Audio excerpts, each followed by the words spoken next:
अच्छा जी, हम जो है अब पाइथन को जो है इम्प्लीमेंट कर लेते हैं जी एमएल के पॉइंट ऑफ व्यू से। लेकिन अगर आपको एमएल का काम करना है आप लोगों ने या एआई को इम्प्लीमेंट करना है तो उससे पहले जी आपको लैंग्वेज का आना बहुत ज़रूरी है। तो इसके लिए जो हम लैंग्वेज सीखेंगे जी वो दो लैंग्वेजेस हमारे पास है। नंबर वन पे हमारे पास जो है वो आर लैंग्वेज है और दूसरी जो लैंग्वेज हमारे पास जो है जी पाइथन है। हम दोनों के ज़रिए से जो है अपना एक्टिविटी जो है उसको परफॉर्म कर सकते हैं हम। पाइथन के अंदर कोडिंग करने के लिए आपको सबसे पहले जी पाइथन डाउनलोड करनी पड़ेगी। पाइथन डाउनलोड करने के लिए आपने क्यूरी कीजिए गूगल को पाइथन डाउनलोड, तो यहाँ से आप डाउनलोड पाइथन कर सकते हैं। और इसी तरह आर लैंग्वेज के अंदर अगर आपने एमएल को इम्प्लीमेंट करने एआई को तो आपको वहाँ से ये करनी पड़ेगी। आपने जो है इस डाउनलोड के बटन पे क्लिक किया, आर की क्यूरी की डाउनलोड की और यहाँ से इसको डाउनलोड कर लिया। अच्छा जी, पाइथन में अगर आपने करनी है कोडिंग करनी है अपनी तो आपके पास काफ़ी टूल्स अवेलेबल हैं। नंबर वन पे जो है हमारे पास पाइचान जो है ये भी अवेलेबल है, इसके थ्रू भी हम कोडिंग कर सकते हैं। और दूसरा जो है हमारे पास एनाकोंडा जो है वो भी अवेलेबल है। पाइचान के लिए आप लिखेंगे पाइचान डाउनलोड और राय है जी मेरी पहले आप पाइथन इंस्टॉल कर लें, फिर उसके बाद जो है पाइचाम को डाउनलोड कीजिएगा और इसको इंस्टॉल कीजिएगा। इसी तरह जी आपने एनाकोंडा 3 पाइथन साथ लाजमी लिखिएगा ताकि आपको उसी से रिलेटेड जो है आपको रिज़ल्ट प्रोवाइड करें जी। यहाँ से आपने जो है आप जो है विंडोज़ पे क्लिक करके जो है आप इसका कम्युनिटी वर्जन जो है वो डाउनलोड कर लेंगे, क्योंकि ये जो प्रोफेशनल वर्जन है फिर बाद में एक्सपायर हो जाता है। इसी तरह जी एनाकोंडा डिस्ट्रीब्यूशन के लिए आपने जो है इसके ऊपर क्लिक कर देना है जी। आपने डाउनलोड के बटन पे यहाँ पे नहीं तो नीचे स्क्रॉल करेंगे तो 3.7 वर्जन जो है आपके पास पाइथन 3 को सपोर्ट कर रहा है, तो हम इसी के ऊपर कोडिंग करेंगे और 64 बिट इसको डाउनलोड कर लेंगे। तो आपको कुछ इस तरह से नज़र आएगा अगर मैं आपको दिखाऊं। ये एनाकोंडा 3 जी हमारे पास अवेलेबल है, इसी तरह पाइचाम अवेलेबल और ये पाइथन अवेलेबल है। आर लैंग्वेज भी अवेलेबल है। और आर लैंग्वेज के अंदर अगर आपने एमएल या एआई को इम्प्लीमेंट करना है तो यहाँ हम टूल जो यूज़ करेंगे वो है जी हमारे पास आर स्टूडियो है। आर स्टूडियो को डाउनलोड करने के लिए आपने क्यूरी कीजिए डाउनलोड आर स्टूडियो, इसके ऊपर क्लिक जिस तरह ही करेंगे तो यहाँ पे जो है स्क्रॉल डाउन करेंगे तो आपने ये जो डेस्कटॉप वर्जन है जो है आर स्टूडियो का उसको डाउनलोड करके इंस्टॉल कर लेना है अपने सिस्टम के अंदर। अच्छा जी, अब हम जो है फिल वक्त कोडिंग करना स्टार्ट करते हैं। तो मैंने सबसे पहले यहाँ पे लिखा सर्च बार के अंदर जुपिटर, और जुपिटर जैसे ही मैंने लिखा तो एनाकोंडा 3 के अंदर ये अवेलेबल है जुपिटर नोटबुक जिसके ऊपर हम कोडिंग करेंगे। इसके ऊपर मैंने क्लिक किया और इसे ओपन कर लिया तो इस तरह से कुछ ये ओपन होगा। अच्छा ये आपके डिफ़ॉल्ट वेब ब्राउज़र में ओपन होगा जुपिटर नोटबुक और इस तरह से कुछ आपको इंटरफेस नज़र आएगी आपको होम इसका। तो सबसे पहला काम जो आपने करना है न्यू डायरेक्टरी क्रिएट कर लेनी है अपने नाम से। मैंने फोल्डर पे क्लिक किया और यहाँ पे जी ये मेरा फोल्डर बन गया सेकंड्स अगो। इसके ऊपर मैंने क्लिक किया जी, यहाँ पे आया ऊपर आके मैंने रीनेम कर लिया। मैं कह देता हूँ जी नैपटैक। नैपटैक जो है मैंने यहाँ पे लिख दिया। नैपटैक लिखने के बाद ये रहा जी मेरा ये रहा फोल्डर जी। इसके ऊपर आया और इस पे आके अब मैंने क्या करना है जी न्यू क्लिक करके पाइथन 3 पे मैंने जी क्लिक कर देना है। अच्छा आपकी जो सारी की सारी एग्जीक्यूशन जो है जुपिटर नोटबुक के अंदर कौन करता है? जुपिटर नोटबुक में सारी की सारी एग्जीक्यूशन जो है वो आपका कर्नल करता है। ठीक है, मैं फाइल को जी रीनेम कर रहा हूँ ओवर फर्स्ट इंटरेक्शन। यहाँ पे मैंने क्लिक कर किया और यहाँ से मैंने उसको रीनेम कर दिया। आपका जो कोड है वो दो तरीकों से इस जुपिटर नोटबुक में चल सकता है। लैंग्वेज कीबोर्ड चेंज हुआ है तो आपके पास जो है आप जो है शिफ्ट प्लस एंटर भी प्रेस कर सकते हैं। अगर ये नहीं करना तो आप यहाँ से रन से भी अपने प्रोग्राम को चला सकते हैं। अच्छा दूसरी चीज़ ये है कि यहाँ पे अगर स्टेरिक बना हुआ आ रहा है, स्टार बना हुआ आ रहा है, इट मीन्स आपका ये जो सेल है, पर्टिकुलर सेल जिसके अंदर आपका कर्सर इस टाइम मौजूद है, ये जो है स्टिल इन एग्जीक्यूशन, अभी प्रोसेस एग्जीक्यूशन नहीं हुई इसकी, आपसे कुछ ना कुछ रिक्वायर कर रहा है। और अगर यहाँ पे कोई नंबर आ गया तो इट मीन्स ये सेल जो है आपका एग्जीक्यूट हो चुका है। अगर इन केस आपके मुताबिक एग्जीक्यूशन होगी लेकिन फिर भी यहाँ पे स्टैटिक आ रहा है तो आप जो है आपका कर्नल हैंग हो गया है, तो आप कर्नल पे जाएंगे, कर्नल पे जाके उसको रीस्टार्ट कर लेंगे। चलिए जी कोडिंग करना स्टार्ट करते हैं। अब हम जो है अपना पहला जो है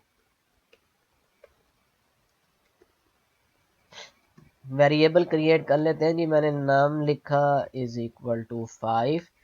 अच्छा सी या सी प्लस प्लस के अंदर मैं इसको num1 कर लूँ पहले, इधर num2 इज इक्वल टू 10। अच्छा सी या सी प्लस प्लस के अंदर आप लोग क्या करते थे, सी सी प्लस प्लस या दूसरी लैंग्वेजेस के अंदर आप क्या करते थे, पहले डाटा टाइप, फिर उसके बाद वेरिएबल का नाम, फिर इज इक्वल टू समथिंग, कोई वैल्यू आप जो है उसको दे देते थे। दिस इज कॉल्ड क्या, इनिशियलाइजेशन। ठीक है, इनिशियलाइजेशन, तो ये इनिशियलाइजेशन कहलाती थी आपकी।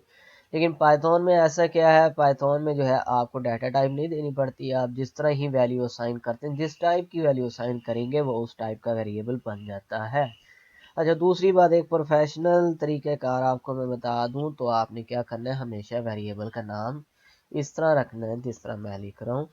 अब मेरे पास एक वेरिएबल है जिसका नाम है इंट num1 है, लेकिन साथ इंट मैंने उसके साथ मिला दिया है, पूरा वेरिएबल का नाम बन गया इंट num1। क्यों, वो वजह ये है कि मेरे पास वेरिएबल का नाम है num1 है, साफ पता लग रहा है इसमें कोई एक नंबर आ रहा है। ठीक है, और जो है साथ इंट लगाने का पर्पस ये है कि मुझे पता लग रहा है जी उस नंबर की डाटा टाइप क्या है, किस टाइप का डाटा मेरा इस वेरिएबल में आ रहा है।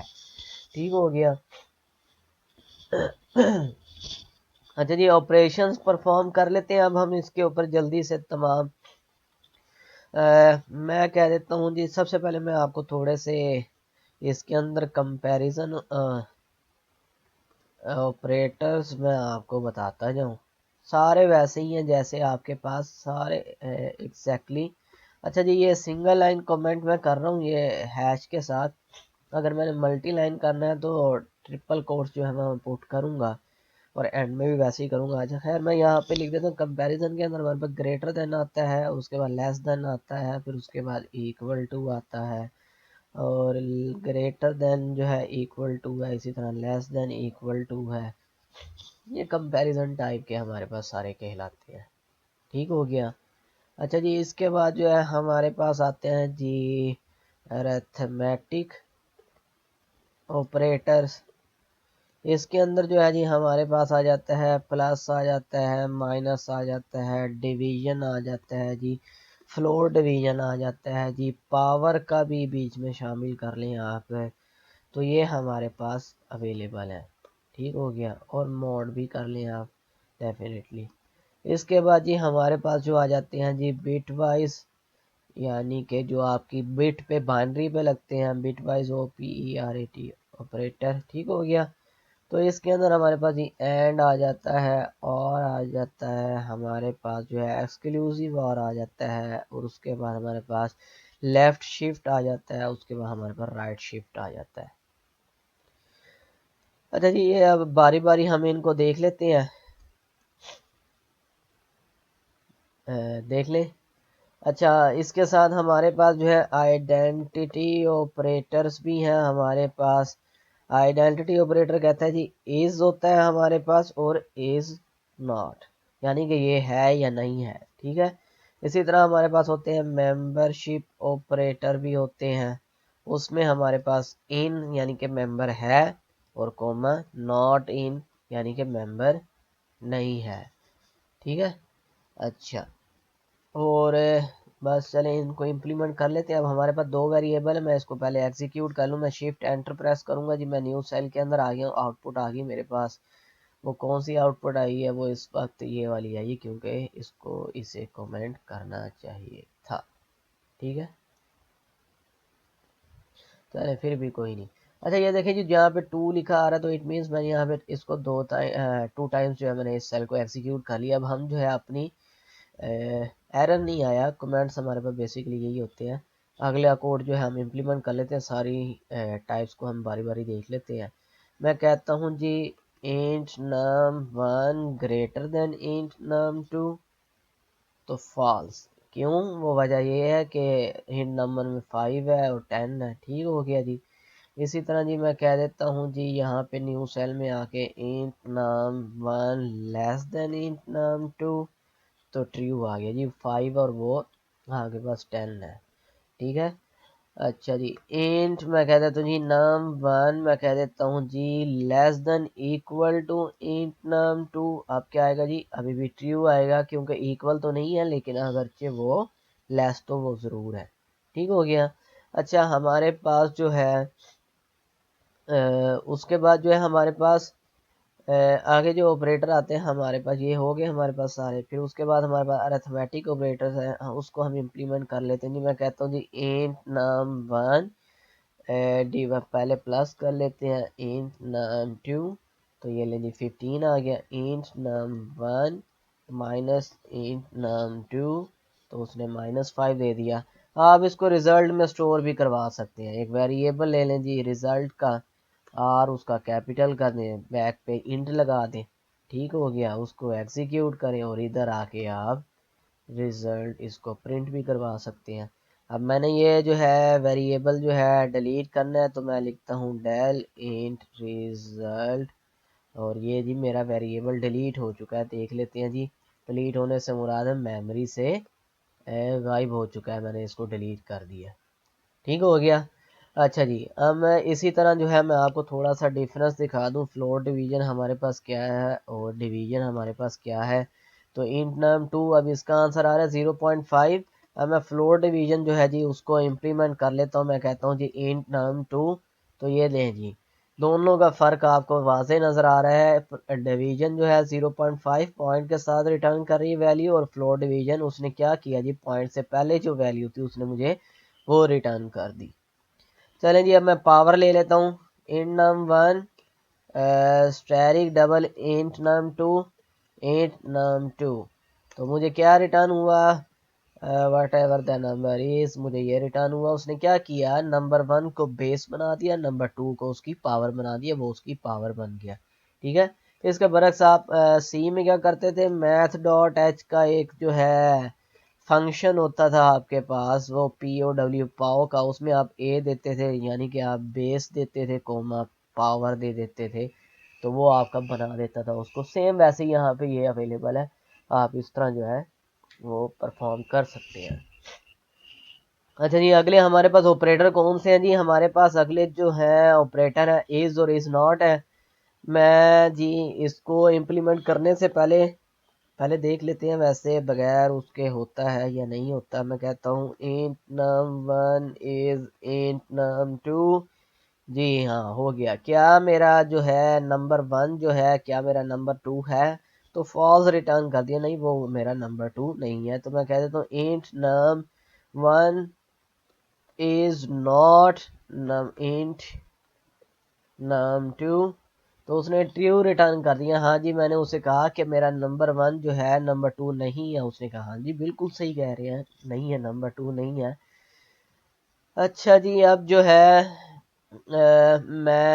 मेरे पास जो है बिट वाइज ऑपरेटर जो है वो रह गए हैं। पहले बिट वाइज ऑपरेटर जो है वो कर लेते हैं। बिट वाइज ऑपरेटर करने से पहले आपको एक फंक्शन याद रखना है जी, बिन का।